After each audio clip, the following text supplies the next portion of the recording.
The lavender trembles in the early light, silver dew clinging to every leaf as though the plants themselves are holding their breath. A man stands alone in the yard, watering the soil with slow, methodical motions, his face hidden beneath the shadow of a tattered brim. Beyond the fence, a child's voice drifts, soft at first, then sharper, each syllable etched with a weight that feels far older than her years. The camera lingers on his knuckles, scar tissue layered over old wounds, the kind you don't earn in gardens but in places you're told to forget. A crow calls in the distance, its cry cutting through the air like a warning no one wants to hear. You hear her again, whispering through the boards, and something inside you shifts, because you recognize those words even though you swear you've never heard them before. A file slides across a table in a windowless room, time-stamped and sealed, but in the corner a handwritten note remains: custody hearing, restricted access. Pages turn, each more fractured than the last. Lines blacked out, dates altered, witness names erased.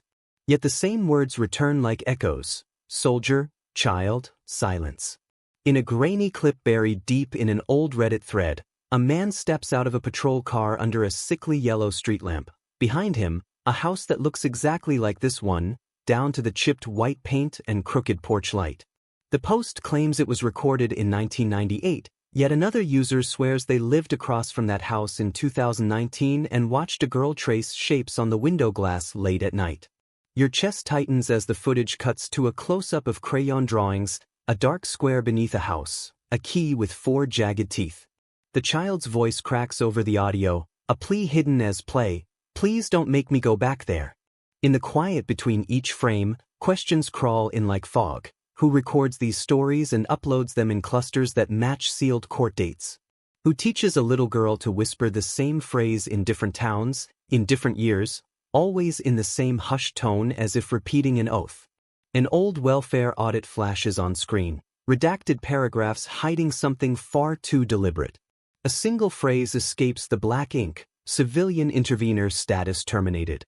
The next image is an obituary, a name half familiar from a video title, the photo blurred as though time itself is ashamed. And you feel it, the cold burn of paranoia, the ache of something unsolved pressing against your ribcage. Somewhere, beyond another fence, another child is speaking into the dark. Somewhere, someone like him is listening.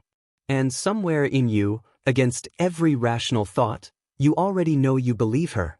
The camera drifts low over the fences, white paint flaking like old skin, ivy crawling in slow motion over boards that all seem to tilt at the same angle, as if built by the same trembling hands. A porch light hums faintly against the night, its glow cold and uneven, and in that flicker you feel the sensation that something is repeating itself, not just in the wood and nails, but in the lives that move silently behind them. Somewhere a dog barks twice, abruptly, then stops, leaving only the soft sound of wind and a distant freight horn that feels out of place for a quiet street. The voiceover softens to a whisper as a map fades in, pins dropped over towns that should never connect, yet form a pattern as neat and deliberate as stitches on a wound. In threads buried deep on Slash are unresolved mysteries. Strangers trade sightings of black Cadillacs idling near shelters in the hours before dawn. One user swears she saw a man step out of one, carrying a child who stared straight ahead, unblinking as if rehearsed. Another describes a convoy of 3, headlights off, moving in silence past rows of houses identical to these, the night so still she could hear the gravel crunch under their tires. The stories bleed into each other like old ink in water, forming shapes that feel too precise to dismiss. Data analysts digging into video metadata discover timestamps that overlap like echoes in a chamber, 2 videos filmed thousands of miles apart, marked at the exact same second, the exact same frame count, the same digital heartbeat buried in the code. Stock footage, they're told, but the background noise doesn't match, the weather patterns are wrong, and somewhere in the corner of one frame a child draws a symbol on a fogged window pane, a symbol that appears again, months later, in another town. Psychologists argue it is our minds that sew the thread, that these fences awaken our own buried terrors, childhood streets, nights when something felt off but no one explained why. Yet those same professionals pause when asked why entire episodes vanish overnight, re-emerging weeks later with different names, faces blurred, as if the people in them had been rewritten or removed.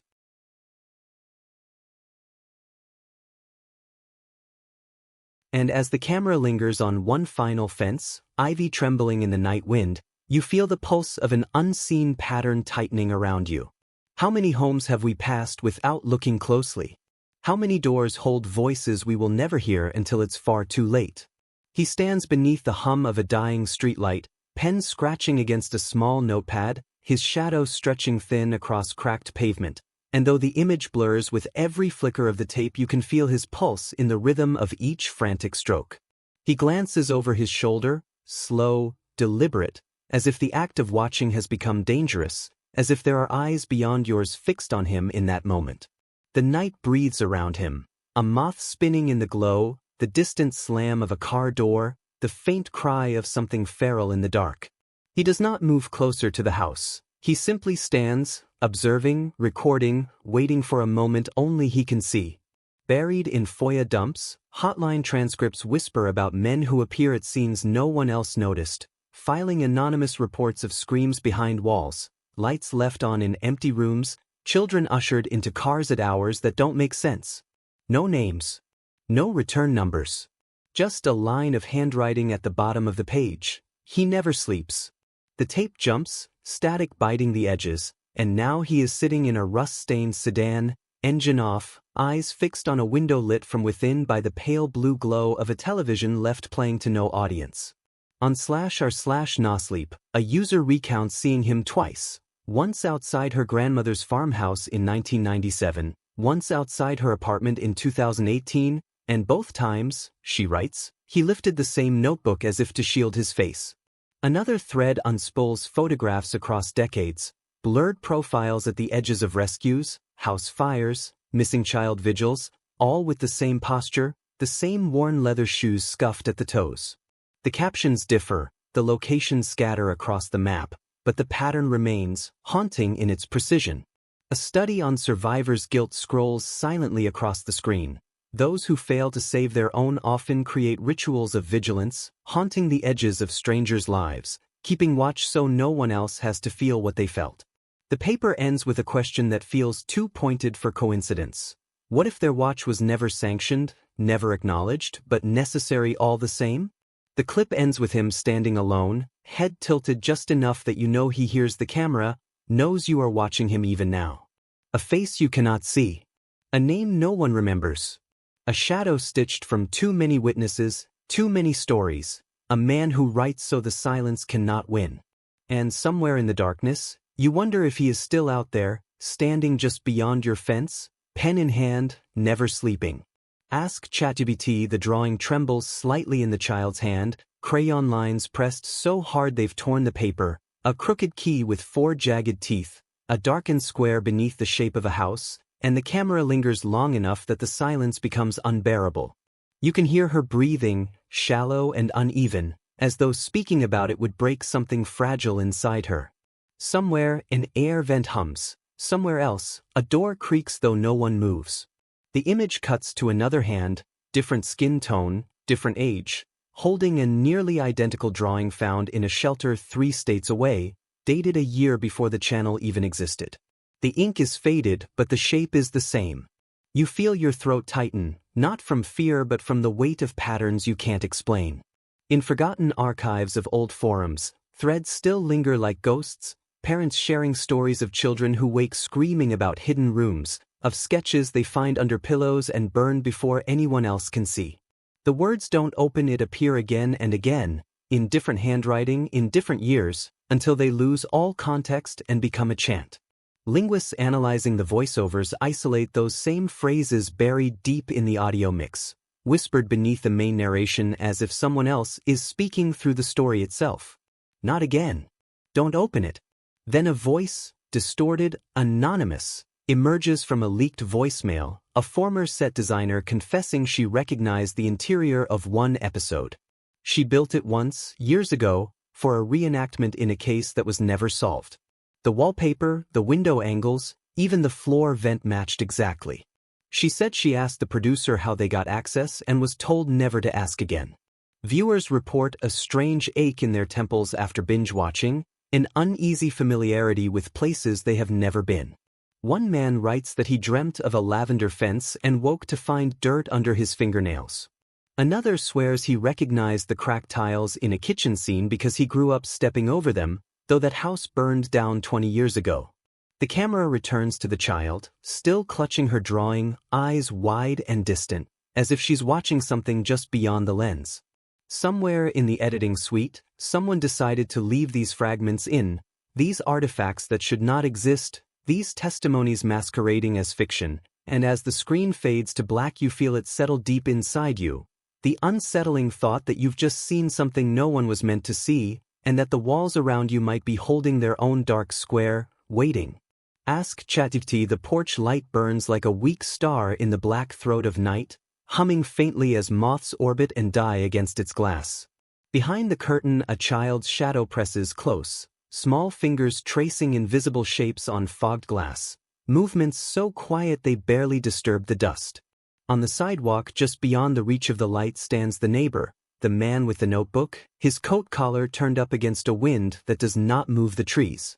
He writes in short, frantic strokes, eyes flicking from the window to the darkened street as if expecting something, as if listening for footsteps no one else can hear.